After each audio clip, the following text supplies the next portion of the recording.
Hello,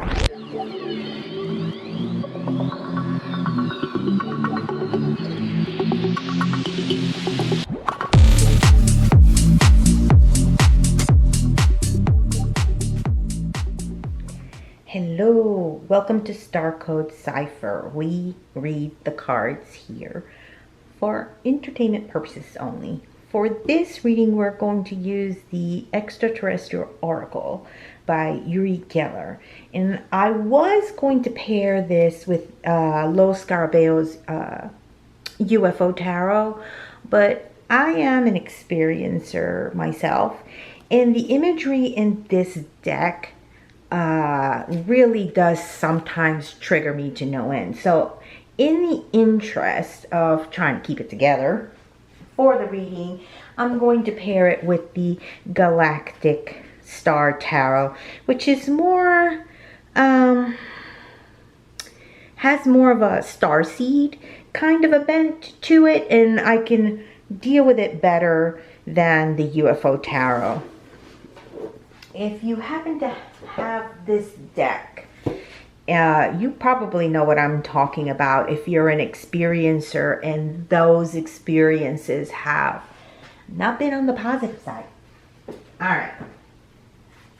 So let's see what the Oracle, what theme we're going to be concentrated on. Uri Geller is known in the UFO community. I don't know to what extent, but he has some history there. And he has this deck, which doesn't trigger me, so we can, I don't know why. I don't know what triggers me and what doesn't. I don't know what the issue is. And we're not going to figure it out in this reading for sure. We're just going to press on. All right, let's see. Alrighty. Let me see somewhere in here. Ooh. Comet, potential for change. Okay. Our potential for change. You know, that's what comets historically have been about. There's been a lot of talk about the 3IA Atlas, Oumuamua, and I think there's another one floating around out there that some of them have come and gone, I think. But, you know, these portents just attract a lot of attention. I don't know when this video is going to be coming out, but Steven Spielberg's new movie about Disclosure Day is at the time of this reading already out. I haven't seen it yet. I'm planning to go see it tomorrow, as a matter of fact, or the day after I record this video, whenever this gets posted. So we'll see what that's about. But disclosure has been on the minds of a lot of people in the UFO community. And many of these comets have you know, just captured everyone's imaginations with it, with the suspicion that they may not be comets at all, but, you know, visitors of advanced technology and so forth. None of that, to my knowledge, has panned out to be the case. And I don't know if that's a good thing or a bad thing for humanity overall. It just depends on which side of the fence you are on and what kind of experiences you had. With this circle of life, because I do think that we are not alone on Earth, never mind alone in the universe. I have had experiences, and those experiences have informed me that we are not alone on Earth. I have no way to prove that. You know what I mean? It's just my own personal experience and me having to deal with the ramifications of that. Those things are personal, you know? And I think it kind of falls on the same shelf as when people have religious experiences, you know? These are just testimonies, You can see the change in people's lives when they've had these types of experiences, whether they be extraterrestrial nature or spiritual, religious nature. Some change does take place for these individuals. It certainly has for my life. And again, for me personally, not positive. I'm okay. My life is okay. But the experiences, while I was undergoing those experiences, they were not positive for me. Hence, I get triggered by that other. When I first purchased it, I thought it was going to be fun. I thought it was something that was going to help me. Ooh, it does not. But anyway, this isn't about me. This is about the collective and how comets are perceived and the potential for change. Let's concentrate on that. This is your sign, I guess, for you to consider a potential change in your life. Let's see what the cards have to say in regards to comets.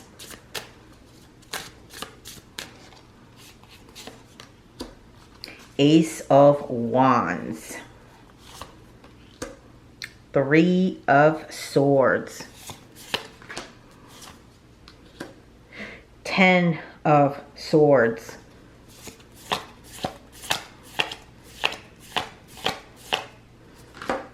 10. The Devil.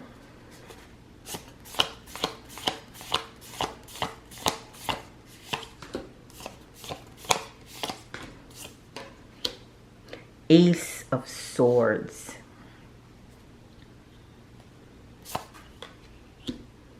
The Hanged Man.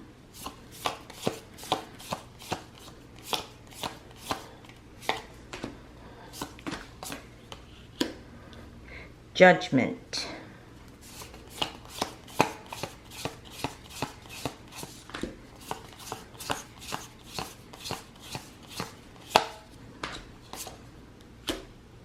Temperance. I don't think we're going to have enough cards. We're going to have to reshuffle in order to meet 14. Let's see. We take the 14th card in the deck. So whenever I run out of cards,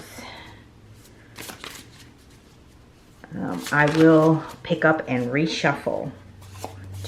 1, 2, 3, 4, 5, 6, 7, 8, 10. 1, 2, 3, and 14.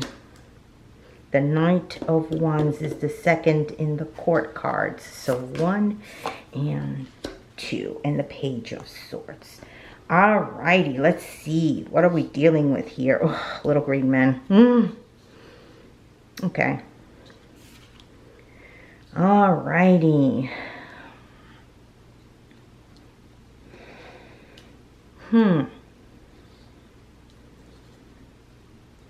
Okay, well, again, going back to what I was talking about. For me, the Suit of Wands is very, very tied to the Magician in its energy, in what the Magician represents, which can sometimes be, it has a good side and a bad side, okay? The Magician, even though that he's not present here per se, there's an echo of him here. The Magician is somebody who can transform things. And that's what the Suit of Wands is about. It's about being very, very tied to idea, passion, things that burn quickly, okay? Things that happen in a flash. I see comets like that sometimes, you know what I mean? Just their whole overall physical presentation is very bright, very luminous, all fire. You see that comet tail coming. The kind of change that comets represent historically for humanity. And you see this with the Chinese, with the Babylonians, folks who looked up to the heavens. for those portents, right? For those signs is very much present in here. So this, it's almost like as above, so below. Okay, that's kind of like what I get here. What's happening in the heavens is a reflection of what's happening on earth and vice versa. The Magician, folks who are fire signs, folks who have this like fire spark to them, are very, very tied. They're earthbound, and yet something mystical about them, about their ability to take those ideas and those things that go on in their minds and make it manifest. That's to me what the wands are. Think Harry Potter. Think, you know what I mean? These are magicians. These are people who can do magic, and that's what is at the heart of this comment, this portent for change. If you don't do this correctly, the potential is for a lot of heartbreak. What needs to be sacrificed, right, in order to make that change happen? Because portents, comets, if we're going to take a look at the change, when we change things, we break things. End of story. All right, the change is going to come at something's expense. Here we have the Ten of Swords. That's what's at the root of this. This need to have this change happening. It's probably coming. It's like something wicked this way comes. You know, the train already left the station, that kind of thing. It's coming. How do we control the change so that we're not stuck in this situation here, or where the damage that is going to be inevitably done isn't something that's going to leave us hanging? Okay, above all of this is the perspective. That's what the Hangman is about. Perspective. Changing your point of view, looking at things from a different angle. That's what the Hangman is first and foremost about. About sacrifice, about accepting the responsibility of the change that's going to have to be done and putting in the work. Not knowing, ultimately, not knowing if it's going to pay off. That's what the Hangman is about. But it's necessary. It's also something that is absolutely necessary. The thing is that we're going to need to look at this heartbreak, this that needs to be broken, from a different angle. And what is known is the devil, okay? Who else is pulling strings here? We don't know. We know what we want to do. We know we need this change. We know that someone is going to get hurt in the process, and this change is going to be permanent. The Ten of Swords. But it's necessary for healing, okay? It's necessary for the healing process, for the something new to emerge. And who is going to be in control of that? There is another force in here, represented by the devil, that may be pulling strings at the most inopportune time. This right here, Temperance, in lessons learned. Temperance shows up in that spot where this is going to be a learning experience, okay? Where the change is going to be so monumental that being able to balance that is going to take work. It's going to take imagination. It's going to have to force you to pull from your own resources. And you're going to need to be your own magician. You're going to need to stand firm in what you know how to do. And also standing firm in what you can bear. The heartbreak isn't going to be just for other people. It's going to be for yourself as well. Okay? In these two, we can mirror these two. Ace of Swords and Judgment. Okay? Judgment is about, for me, this card is not just transformation, but kind of like reincarnation, a call to come back to the source. Whether it's the cosmic source or your own self, the source within your own self that has been perhaps ignored. Here we have the Page of Swords, right? This here is working in tandem. We've got the Ace of Swords, the Page of Swords, and the Devil. This is working in tandem here in this area. But you can get this, ultimately, this new beginning, this new information, what you're going to be learning from this change to work for you. If we mirror the Page of Swords and the Knight of Wands, there is a chance, if you play it wisely, if you allow the information and the experience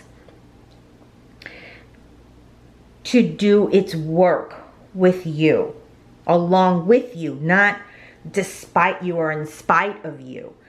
If you allow the situation to do its work, you can win this, right? This perspective can be a new beginning, right? You're definitely going to come up with more knowledge, and knowledge that can help you cut through the deception, the overall general deception, and those trying to deceive you, those trying to gaslight you, if you will. This sword doesn't have to be wielded against you. You can take command of this sword just like you're in command of the wand. Okay? Just like you're in command of the wand, you can be in command of the sword of this knowledge. And instead of others cutting you down with it, you can use that to protect yourself. Okay? And to look at to look at the world and the message, the important for change, this change that is coming, to look at it with better eyes, to be the hero in your own story here, like the Knight of Wands, to be fearless, to ride this in a way very similar to the Comet here. You can ride this victorious because you would have gone back to your own source and have achieved a balance that allows you to take all of this pain, all of this heartbreak and disappointment. In this, there is growth. Okay, in this, there is growth. Nothing in this world so far dies that something else isn't born in its place. Okay, that's just how life works. That's how change works, is how do we respond to the changes in our own reality, and how well can we keep our minds together, and what do we do with that information so that when we're looking at the world and ourselves and everyone in it through a whole different angle, we can get at something useful, something beneficial. Okay? That's what I'm getting for this reading. That's what's important, I think, in change. not allowing ourselves to be tied to the old, because that doesn't really benefit us. We are creatures of change because we live in a world of change, and we have to accept that. We have to embrace change whilst learning from it so that we become better people, so that oftentimes as we're going about in our lives, we forget who we are and we become, you know, there's no balance. We have to learn how to balance ourselves within this constant change. So this is your sign. Potential for change. You're going to be the flaming thing in your own life, and perhaps maybe even in the lives of those around you. But can you do it for the better? That's the question. Can you liberate yourself from these chains and help others to be freed from these chains? Or are you going to be the one chaining yourself and chaining others? This is what is known. The obstacle in the way of learning how to coexist with the potentials for change and being able to master them is the challenge. Okay? Is the overall challenge. Not to let this be, in its negative connotations, to be the thing that is how you respond to change, but to let this and this and this looking into the horizon, into a better future. You don't know what's over here, but it could be a good thing if you're like the magician, if you look at it from a different angle and do the work, because the Ace of Wands is about doing the work. This is about physical work. This is about mental work. Okay? Physical and spiritual work. Okay? And mental work. All right? So that's it, guys. That's the message for this reading. I hope this was useful to you. Let me know in the comments what you thought of this. This is a beautiful deck. I love this deck. And yeah, like and subscribe. I will see you guys in the next video. And until then, make sure you are staying safe as you're out doing your good in the world. Bye.